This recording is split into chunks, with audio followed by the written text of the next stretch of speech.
We've got a Duke basketball heavy show due up for you today. The Blue Devils now know who they're going to play in the first ACC-SEC Challenge coming up in this college basketball season. We'll discuss that. We'll talk about potential candidates to join the coaching staff for Duke basketball and a couple of other news and notes on today's episode of Locked On Blue Devils. Hi, everybody. Dick Vitale. Hey, make sure you listen, man, to Locked On Blue Devils with J.J. Jackson. He's awesome, baby. You are Locked On Blue Devils, your daily podcast on the Duke Blue Devils, part of the Locked On Podcast Network, your team every day.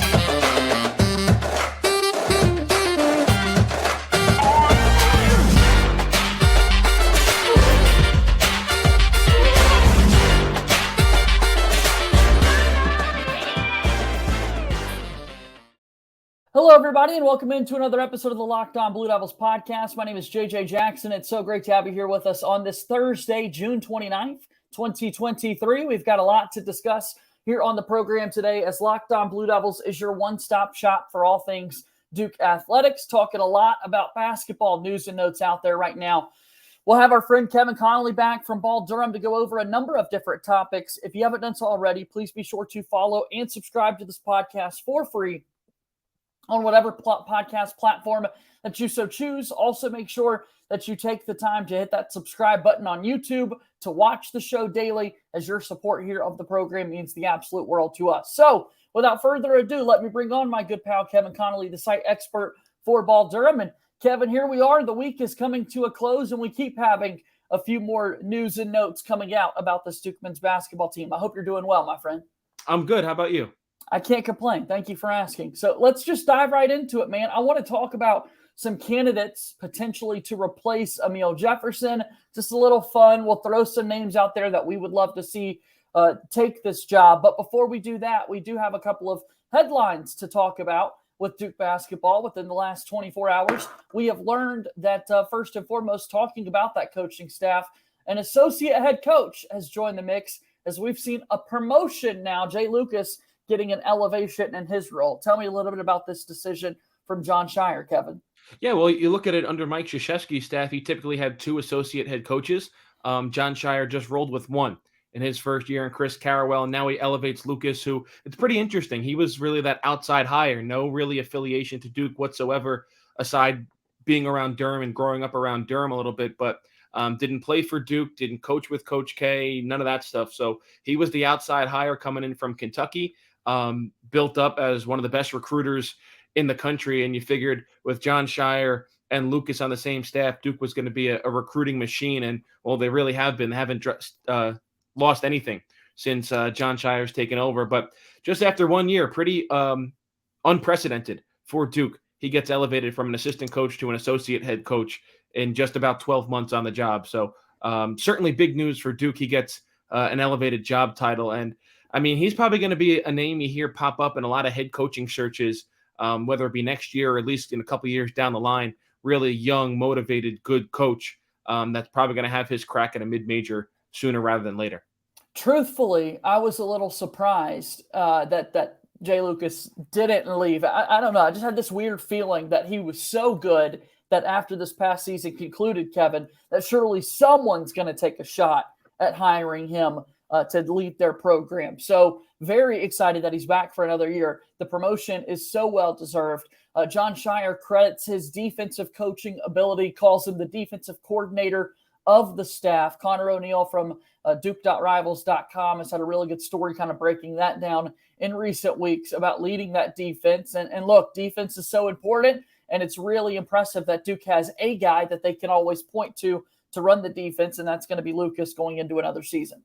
Yeah, and it's pretty interesting. You know, earlier this week we talked about how the team had put out the heights and the weights and the numbers for the roster. The coaching tab has also been updated with no Amile Jefferson's name on it, and now Lucas as an associate head coach. So there's still that vacant spot left for now the lone assistant coaching job on this Duke staff. which we'll be able to get into in just a moment. Super excited to kind of talk about some options and some candidates there. Again, a quote from Coach Scheyer on this: Jay has been an amazing addition to our coaching staff. I'm so proud of what he has done in taking our defense to another level this past season, and he's great on the floor with player development. He's incredible with relationships. You can ask any of our players when they're around him, they feel better. That's the mark of a good coach. I'm very lucky to have him on our staff and excited to name him associate head coach. All right, another headline within the last 24 hours. We now know the matchups in the SEC Challenge. SEC Challenge. First time that we're going to see this. And Duke has a road contest coming up. They're going to travel to Fayetteville to take on the Arkansas Razorbacks. Everyone thought we were set up for a Duke and Kentucky matchup. And here we are, Kevin. It's still an impressive matchup. Duke set to take on Arkansas. You're going to get me going here, JJ. Listen, this is no slight, no disrespect at all towards Arkansas. Eric Musselman has built a really good program down there. You look at the last 2 years, they go to the Elite Eight, lose to Duke. Last year, they lost, I believe, the Sweet 16 in the NCAA tournament. I mean, this is a really good program. They recruit really well. They're incredible at landing transfers, and it's going to be an absolutely raucous atmosphere in the Bud Walton Arena when Duke comes to town. Probably one of their biggest games in that arena in school history, you'd have to imagine. That being said, it's unfathomable that Duke is not playing Kentucky. I can't wrap my head around it. That one school or the other is not saying, no, we don't want that game, because they play every couple of years anyway in the Champions Classic. And if Duke goes to Rupp or if Kentucky comes to Cameron, the next year there's going to be a return game. It's basically a home-and-home series, but not labeled as a home-and-home series.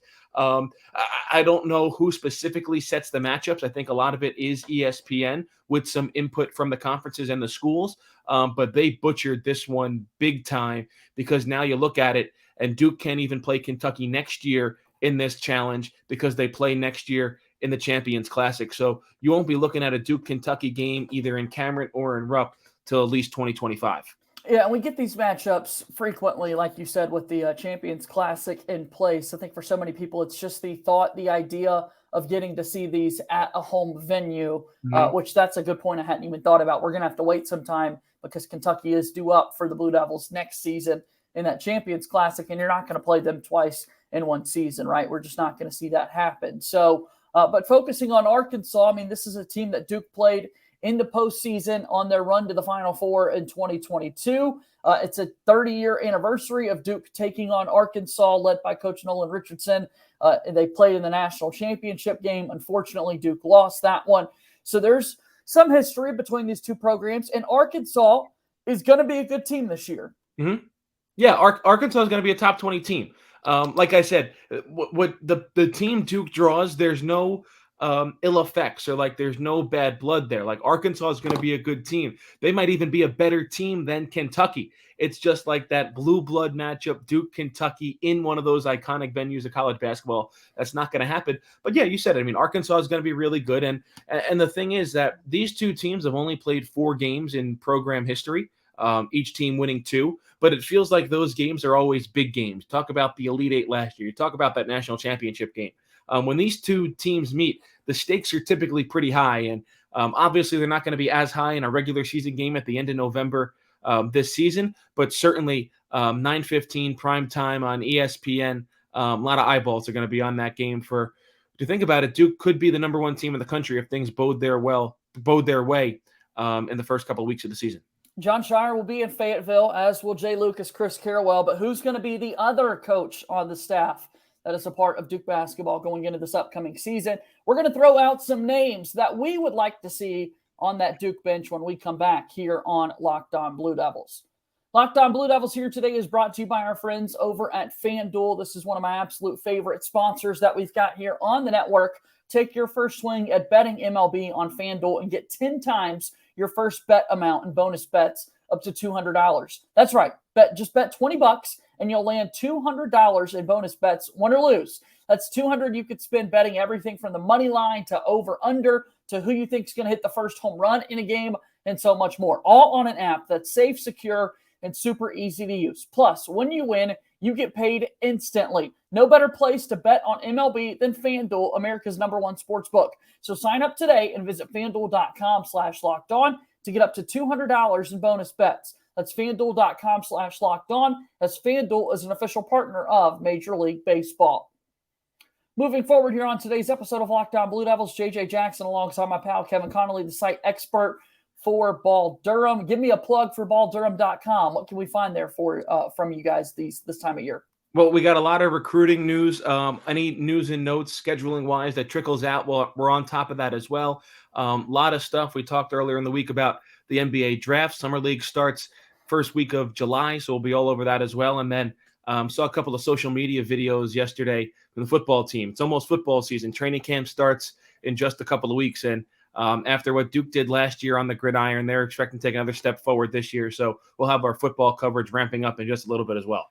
Yeah, look, we're talking about videos and that's out there. We have also seen our first summer clips of Duke basketball in action on the floor, notably missing Kyle Filipowski and Jeremy Roach, who are coming back from some procedures. Will be good to go by the start of the year. But I don't know about you, Kevin. It's just a great feeling to see some freshmen donning Duke gear for the first time out there on the practice floor. Yeah, it really was a short video, but you were able to make all the inferences you needed to make. You mentioned Jeremy Roach and Kyle Filipowski weren't there. Filipowski, the double arthroscopic hip surgery, and then Jeremy Roach cleaning up that toe issue that he had throughout the year. One thing that people really didn't mention, Christian Reeves, he also had offseason ankle surgery, and you saw a quick video of him dunking. So seems like he's back out on the floor. Not sure if he's at 100% or going full on those drills, but certainly good to see a big man who had ankle surgery dunking in June. So certainly something to keep your eye on as we move forward here in the summer. Go find it on Twitter and Instagram at DukeMBB, because my guy Jaden Shute leads off the video with a one-handed dunk, which absolutely a big fan of. All right, so Kevin, let's do this. 5 candidates to be the new assistant coach for Duke basketball. Again, we're not. Some of this will be sourced with kind of what we're hearing, but also feel free to kind of throw out suggestions and that sort of thing with who you would like to see. Don't necessarily have to go in any particular order if you don't want to. So we'll just kind of go back and forth. Who's your number one? Give me a candidate that you'd like to see on the bench. Well, I'll go with number one, and this is the sourced one where a lot of chatter is about, and that's William Avery. It seems like ever since, even before the announcement was made, Amile Jefferson was going to the Boston Celtics, that there's a lot of chatter about William Avery joining the staff. So that's the first name I'll put out there. William Avery, really good Duke career. We talked about it a little bit earlier in the week. That'll be my first name that I throw out there. William Avery joining the staff as an assistant coach. Yeah, Avery was on mine as well because, as you said, there has been some chatter out there. We saw him at K Academy. We see him pretty active on social media these days, talking Duke hoops. We talked about him earlier in the week on this very podcast, kind of reminding people of the career he had, losing to UConn his sophomore season in the national championship game before going on to the NBA. So I've got William Avery as well. I'll throw out my next name then and go back to you for your number two. I said Steve Wojciechowski, Kevin, and I know that Wojo just got a new job, right, with the G League there for the Utah Jazz as their head coach after some years as the Marquette head coach.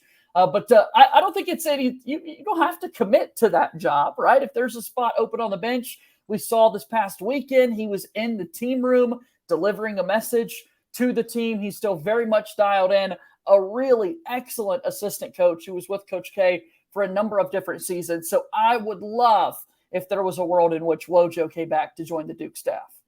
Yeah, that's a good one I thought of as well. It's interesting. You see it a lot in football, right? When a head coach gets fired, he has to go back and pay his dues for a couple of years as an assistant, as a coordinator.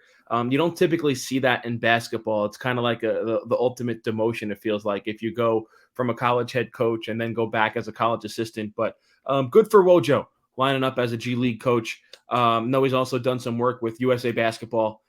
So best of luck to him in the G League with the Utah Jazz. Give me your number two. You know, a lot of people clamor for it, so I got to throw it out there to try and please the people, and that's Quinn Cook. I mean, national champion at Duke.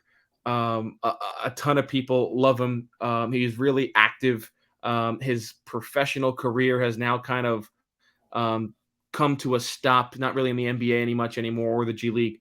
So Quinn Cook, I mean, who wouldn't want Quinn Cook around the Duke program more often. I have Quinn Cook on my list as well. I think the guy would be an amazing recruiter. I think you think about his close relationship with Nolan Smith, Smith leaving the program to go be a coach at Louisville. So there's still an opening there for Duke. I know that Jon Scheyer and Quinn Cook have a really good relationship. And I just think relationship piece alone, Scheyer praised the way Jay Lucas is able to relate to players in the message of him being promoted to associate head coach. I promise you that would be a takeaway we had if Quinn Cook was given one of those opportunities. So, yeah, he actually was one of my candidates as well, Kevin. He was one of my 5 that I had listed was Quinn Cook. Yeah, and what we said a little bit earlier is you want players or you want coaches to be on your staff that have been in the big moments, that have been in the pressure situations, that have played in the big games. And who better than that than Quinn Cook? All right, so let's keep it moving then. I've thrown out there William Avery, Quinn Cook, and Wojo. You've had Avery and Quinn Cook, so give me your third, Kevin. I'm going to go JJ Redick. Now, I know he's gotten offers to be assistant coaches at the NBA. I don't think he would ever come down and be an assistant coach in college and have to go out recruiting and so on and so forth. But just his basketball knowledge, that new age of thinking about how to play basketball and the positionless basketball. And you listen to him as an analyst on ESPN, and typically he talks NBA, not really that much into college, but he's still plugged into Duke. You see videos and hear stuff from his podcast, and he's still hyping up Duke. And when players come on, specifically right now around the draft, and it's always like, why didn't you go to Duke? stuff like that.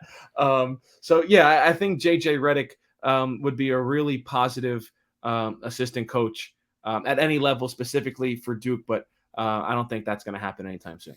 I wish people could understand that you and I did not share lists before we started recording at all, but JJ Redick was absolutely one of the names that I had out there. And look, it's not fun to throw the disclaimer out that this isn't going to happen. We both know that's not fun. Let's have some fun. It would be amazing if JJ Redick, the all-time leading scorer for the Brotherhood, came back and had a seat as an assistant coach for this program. Like, sign me up for that.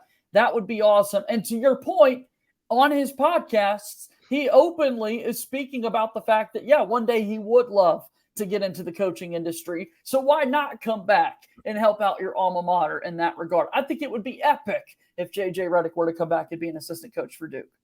Yeah, and especially if he still had all these platforms that he regularly talked on, specifically his podcast. I mean, if he was an assistant coach for Duke, he wouldn't really be on ESPN anymore, but you would hope he was still running his podcast, and it's always a great listen and a great watch. Yeah, that would be a lot of fun if he came back to his old stomping grounds for a couple of years. Locked On Blue Devils here today. JJ Jackson alongside my pal Kevin Connelly, the site expert for Ball Durham. 5 candidates to take the coaching spot that was left vacant by Amile Jefferson for Duke men's basketball. Our 5 candidates, the fun 5 candidates that we want to send out there as well. I've had 4 revealed so far between Steve Wojciechowski, William Avery, JJ Redick, and Quinn Cook. You've had 3 of those 4 names, Kevin, so give me a 4th name. You know, this one's interesting. I don't know if it'd be more of an assistant coaching role or like that quote-unquote executive role. Go Grant Hill. I think Grant Hill could make a really good assistant coach. Obviously had a really illustrious career at Duke and in the NBA. Now does some media work. Is also an executive, and I think he's like a co-owner of the Hawks too, or a big-time executive with the organization. But again, been a big-time player, been in the big moments, has won national championships at Duke, and I feel like he could also relate to the players pretty well. So I would take Grant Hill. I did not have Grant Hill on my list. We've done it. We made it to where we did not have the exact same list that we were throwing out there, but I do think that would be awesome if Grant Hill, another guy who's got his jersey up in the rafters inside Cameron Indoor Stadium, was there. So, yeah, that's epic. All right, my number 5 that I had on the list there would be another reunion. We mentioned the possibility of Steve Wojciechowski, but Wojciechowski, excuse me. What about Nate James, who's spent the past few seasons as the Austin Peay head coach, was relieved of those duties. Unfortunately, it was tough to win at Austin Peay. And so Nate James is looking for that next opportunity. He spent so long on the Duke staff before he ever got his opportunity to be a head coach. I think it'd be great for him to come back because he did such a great job recruiting and helping Duke with the player development side of things. So I'd put Nate James out there as a possibility to come back and join the bench. Yeah, that's a great name. You wonder if he would want to do that. Like we just talked about, head coaches not really loving to go back and be. Yeah, if there's some pride involved in doing things like that. Yeah. Yeah. So certainly that'd be a name I'd circle too if he was on my list. All right. So who's your number 5? Last name that you got? I'm going back to that 2010 squad. I'm going Kyle Singler. Okay. All right. I'm going Kyle Singler. I mean, kind of like if Kyle Singler played today, like that positionless, he could play as a guard, he can play as a forward, he could play as a small ball 5, and a really good player, savvy player. Didn't really do anything flashy, but knew how to win, came up with the big shots at the right time. And I think he would be good as trying to develop those players now who are built like Kyle Singler and can play multiple positions, whereas back in 2010, Singler was primarily just like that 3-4 stretch 4. So I think he would be good at trying to teach the players how to play multiple positions out on the floor, being available and being ready to really do anything to help your team win. Yeah, you want to talk about being the ultimate teammate and teaching players how to be a great teammate. What a move that would be for Jon Scheyer to bring back one of his teammates from a national championship winning team and Kyle Singler to join the staff there. That would be absolutely awesome. I'll throw out an honorable mention there as well, and feel free to do the same, Kevin. We talked about nothing really being sourced. There is a possibility out there that Mike Schrage, who spent this past season as a special assistant to the coach, had previously been the Elon head coach, has previously been a director of operations for Mike Krzyzewski at Duke.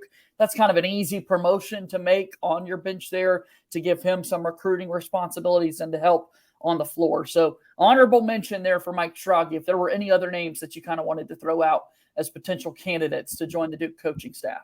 No, that was going to be the last one I put out there, and I think you covered everything. Just that you were on staff for 1 year already. The promotion seems easy to be an assistant coach. No, I would go with Schrage as well. He's qualified. It's not like a handout either. This is a qualified option there to join the staff. But I think we'd be more intrigued by the possibility of like JJ Redick. That'd be pretty darn cool if he were to come and join the staff. So, all right, that's fun. It's fun to have these type of conversations. If you're watching us on YouTube, in the comment section down below, tell us what you think. Who are 5 candidates that you would like to see join the Duke coaching staff? Kevin, as always, it's an absolute pleasure to have you here on the program with us. Thanks for doing this, and we'll have to talk again next week, okay? Absolutely. Thanks, JJ. All right, that's Kevin Connelly, my buddy, the site expert for Ball Durham. Go check out their work at balldurham.com. That's going to do it for today's show. As always, go Duke. I'll talk to you tomorrow. My name is JJ Jackson. Thank you, and good day.